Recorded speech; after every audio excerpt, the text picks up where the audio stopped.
Bonjour à tous, on se retrouve pour la deuxième partie de notre tuto sur la masure délabrée. On va passer à la peinture. Alors comme vous pouvez voir sur le résultat final, on a voulu faire quelque chose de vraiment délabré avec le toit voûté, mais aussi de la mousse qui passe partout, des vitres sales, quelque chose d'assez bien abîmé quand même.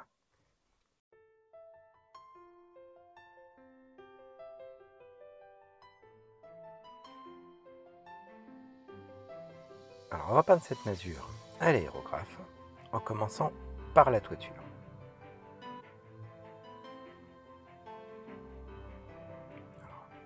Comme la toiture est censée être de l'ardoise, on va déjà la peindre en noir pour lui donner un petit peu plus de style.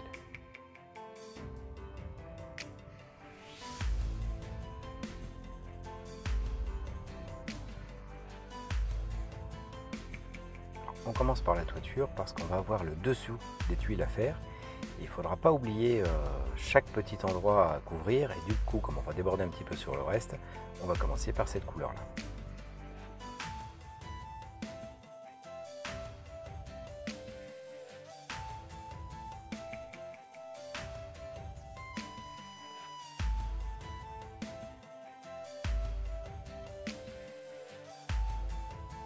J'utilise un aérographe très basique, un aérographe générique, tout simple, qui fonctionne très bien à mon sens et bien suffisant pour le modélisme.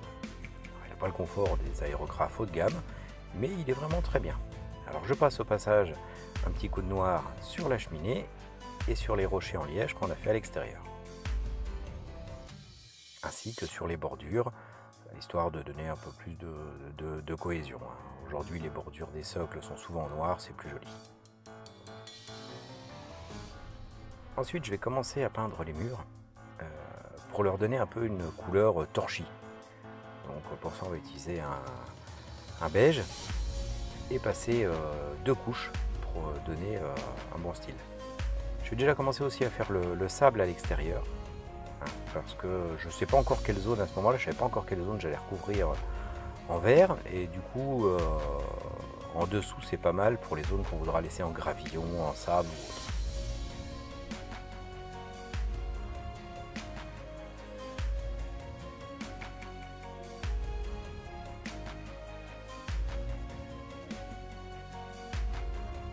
Ensuite je vais appliquer du shade à l'aérographe. Donc en fait ça va très bien aller, ça va colorer tout en restant transparent, en voyant largement la couleur en dessous. Et ça va commencer à ombrer largement la maison, comme si le torchis était très vieillissant et très sale.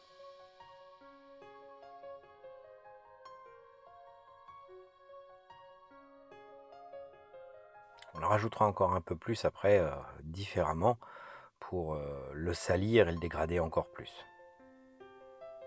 Alors je vis surtout tous les coins des bords, et je fais aussi quelques traînées pour donner l'impression de coulures, comme les couleurs qu'on a sur les maisons qui sont exposées au vent. Ensuite, je vais venir au pinceau pour peindre toutes les structures en bois. Alors je vais déjà les peindre en marron pour leur donner une bonne base. Mais après ça, on va la vieillir parce que il faut imaginer que le bois n'a pas été repeint depuis très longtemps.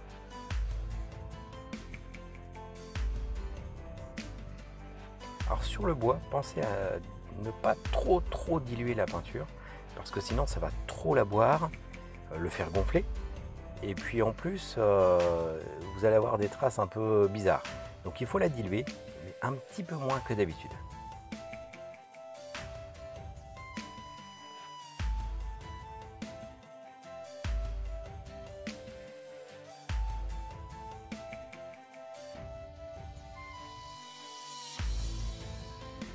Une fois fait toutes les structures en bois, on va passer aux fenêtres.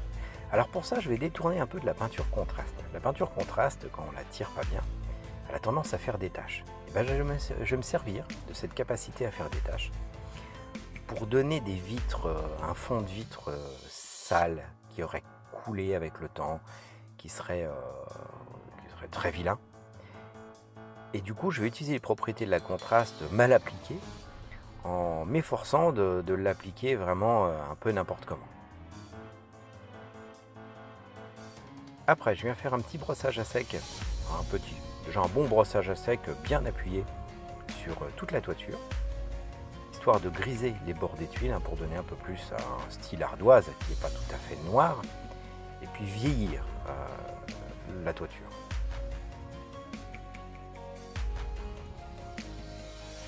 Je vais en profiter tant qu'être dedans pour faire aussi les rochers à l'extérieur et puis la cheminée.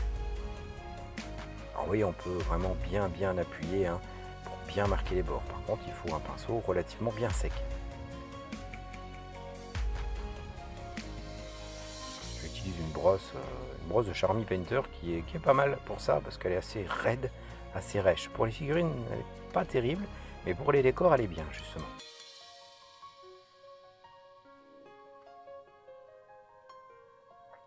Ensuite, avec un vieux pinceau, je viens déposer de la colle sur certains endroits du toit, là où je vais vouloir mettre de la mousse. Du toit et puis aussi de certains pans de mur pour pouvoir mettre du sable. Alors je vais saupoudrer de sable, assez généreusement.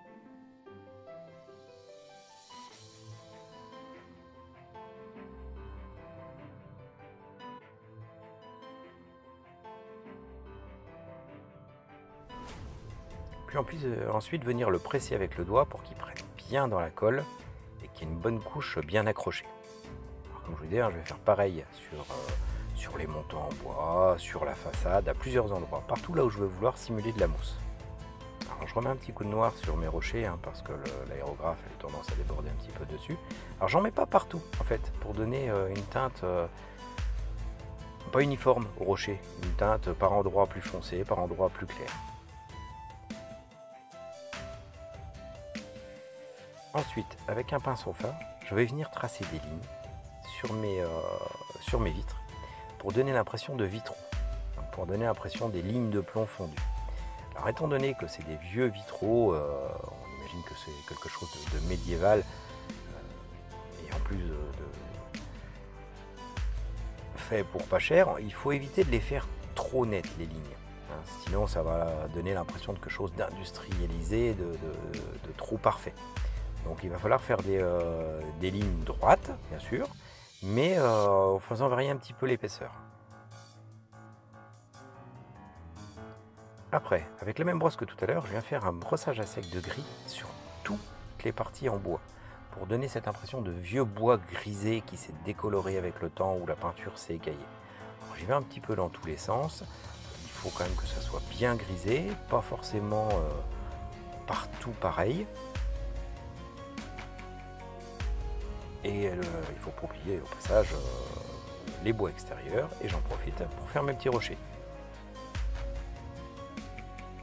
Vous voyez le résultat, ça rend déjà beaucoup plus vieillot.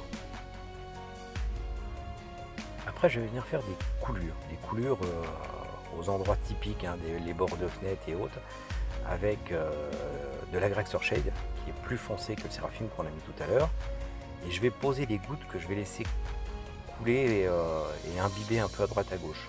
Pareil dans les fissures et les trous qu'on avait fait pour donner cette impression de salissure ancienne. En fait, pour une fois, on peut se dire que ça fait un peu plaisir de peindre comme un cochon.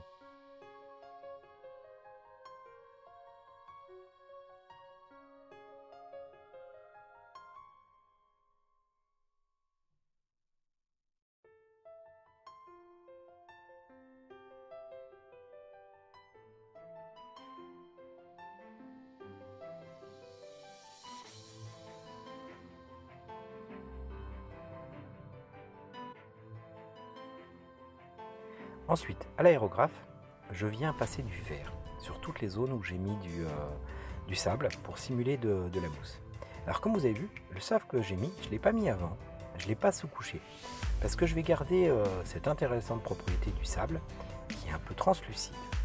Donc quand je vais appliquer le verre, le fait que ça soit translucide en dessous, ça va rendre la végétation un peu plus brillante et beaucoup plus réaliste, beaucoup moins fade, beaucoup moins mat. Alors je fais varier à l'aérographe, par endroit j'en mets plus, par endroit j'en mets moins, pour qu'on ait l'impression que c'est pas toujours la même couleur de mousse, que c'est pas totalement uniforme. Alors j'en profite pour déborder un peu généreusement aussi sur les tuiles à côté, comme si c'était de la mousse qui commence à tacher le toit en verre sans s'être vraiment encore formée en grosse épaisseur. Oui, hein, j'ai généreusement badigeonné la maison de mousse pour leur donner une impression de non entretenue depuis très longtemps.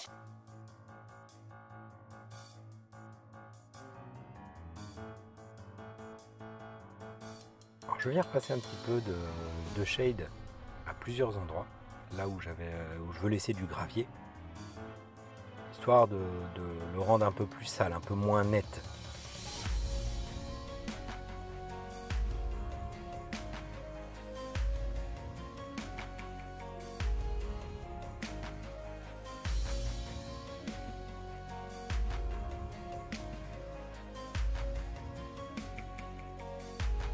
Ensuite, je vais apporter quelques touches de finition. Pour ça, je vais déposer un petit peu de colle à plusieurs endroits, au pied des rochers, partout là où je pourrais vouloir de la végétation. Et je vais venir coller un petit peu d'herbe statique. Donc je vais me déposer des petites pincées sur le sable que je vais presser au doigt pour qu'il prenne bien dans la colle et laisser sécher avant de secouer la maison pour faire tomber l'excédent. Je mets un peu partout, hein, à divers endroits, beaucoup au pied des rochers parce que c'est souvent là que la végétation est protégée et que ça a tendance à pousser un peu plus.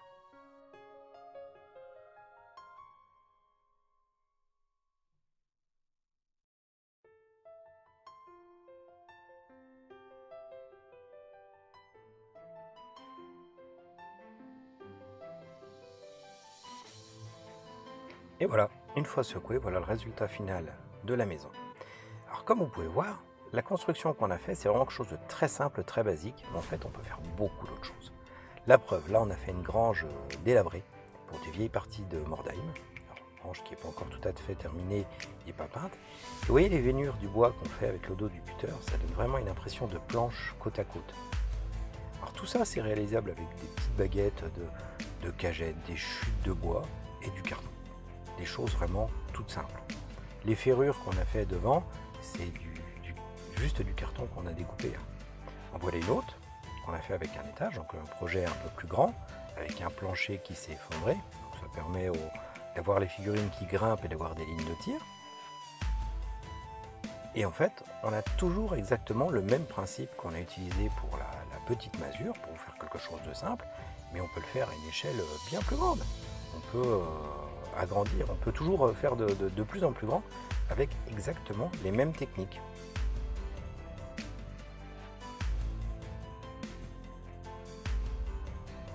La preuve en est que là on a vu un peu plus grand. On a fait un carré complet de coins de table. C'est un vieux cimetière. Un vieux cimetière qui n'est pas tout à fait terminé. Et la preuve, le mausolée vient de tomber.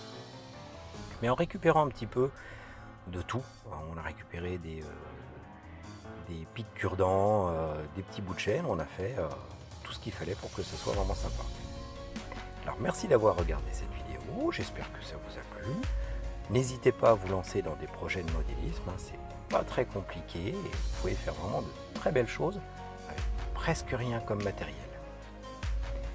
On vous en fera d'autres, ne vous inquiétez pas, vous aurez encore du choix et d'autres matériaux à travailler. À très bientôt!